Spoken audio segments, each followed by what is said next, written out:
Okay, part two. So let's get into talking about how we actually shift our thoughts, and our self-talk. So if you look at this perception oracle card, you can see that she's like this grand actress, right? Very dramatic. And we have the happy mask and we have the sad or the agony mask. And to me, this is exactly what's going on when we do not, what I call, catch our thoughts. So for many years, people, and still do, talk about affirmations and mantras, which I think are fabulous.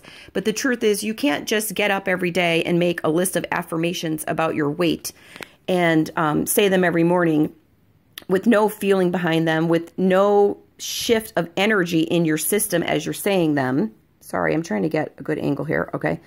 And hope to see results. You know, our thoughts, our self-talk, our words lead to either joy or pain in our life. And that's a whole other concept, but it's important to note that whatever we're doing at any moment, we are learning something from it. If we are taking the wisdom from it, there's no need to self-punish ourselves. It's about being conscious, catching it, being aware of it, and saying, how am I talking to myself right now? So going back to the affirmations, you could make a big list about money and finding the perfect partner and the perfect job and all of that. But if you are not starting with where you are, you're probably not going to make any progress. And what I mean by that is it's important to start with how you talk to yourself every day and catching yourself. So let me give you an example using myself as an example, throw myself under the bus a little bit here, the spiritual bus, beep, beep. So I have noticed in the last couple years, especially the last year, that I'm starting to put weight back on again.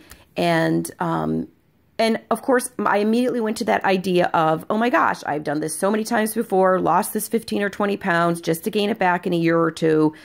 You know, maybe this is hopeless. Maybe I'm 50 now. Maybe my metabolism is slowed down. Maybe I don't have the energy to work out and do circuit training and weights like I used to. Maybe this, maybe that. I don't even know if I was consciously aware that I was really saying that to myself. Last year, I fell in love with running, trail running, and I wasn't doing a lot of weights because I had injured my shoulder. And it took about 8 or 9 months for my shoulder to heal. And I knew it was going to heal on its own. I never went to a doctor. But even though I'm a Reiki practitioner, I was not giving myself Reiki the first 4 or 5 months because I was so busy doing things over the summer in my life and running from one thing to the next. And it actually had to dawn on me, you are also a person who needs healing. Give yourself Reiki. You are a Reiki master. Once I started giving myself Reiki, it started to go away. And it is completely resolved now. But my point is that last year I was using that as a big excuse not to go downstairs in my weight room and do weights. I could have been doing lower body weights. I could have been doing back weights. I could have been doing weights that help my core muscles. I definitely had to stop doing weights on my shoulder because I was going to further injure it. I mean, it was in pain to the point of some days couldn't even like lift it here and there. But my point is that I used that as an excuse. I really got into running and I loved that. And I would go out and run 10 or 15 miles a week and it wasn't affecting my upper body. But I realized this year that I used that shoulder injury as an excuse to not do other weights and that I really didn't believe that the running was going to help me lose weight the way my circuit training used to. I had a deep core belief. So my point in telling you all of this is to say to you that I had to start catching those thoughts because I had to really start looking at maybe it's not my low metabolism and my age. Maybe it really is the way I'm eating and the way that I'm exercising because I eventually got to the point with the heat this summer that I just stopped running I stopped doing anything outside altogether. So in the last 2 weeks, I have been eating a Chakra Rainbow diet, eating intuitively, not counting calories, not weighing myself, because I don't want to be defined by the calories I put in. I don't want to be defined or think it's the number on the scale that is where I am. I am where I believe I am. And I have an end vision in my head of what my body is going to look like when I get there. I don't need a number on a scale to help me along the way. I can feel it. I can see it when I get up. So, counting calories has worked for me before. I'm sure it's worked for many of you as well. But I don't really want to count calories. Again, I don't want it to become about the number of calories and how do I get them in and keep within that. What I want is to choose, I feel like having a grapefruit for breakfast, and I feel like having a salad for lunch, and I'm going to put some beans on it, or I need a piece of bread today, or I really want it to be more of an intuitive process.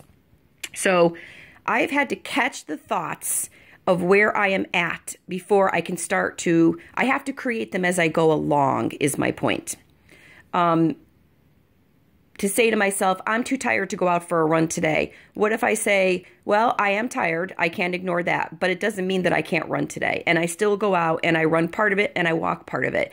That's how I'm shifting myself, by in that moment when I say, oh my God, I'm going to collapse, I'm exhausted, saying, you're not collapsing, you're doing it, you're resilient, you're doing the best that you can. That immediate, I'm proud of you. Look at how you're changing and transforming. These moments of talking lovingly to ourselves is what creates the shift and the change. And also these words, intention and attention. Attention is the same thing as consciousness and being aware, paying attention, and then setting an intention. When I lose weight this time, my intention is to feel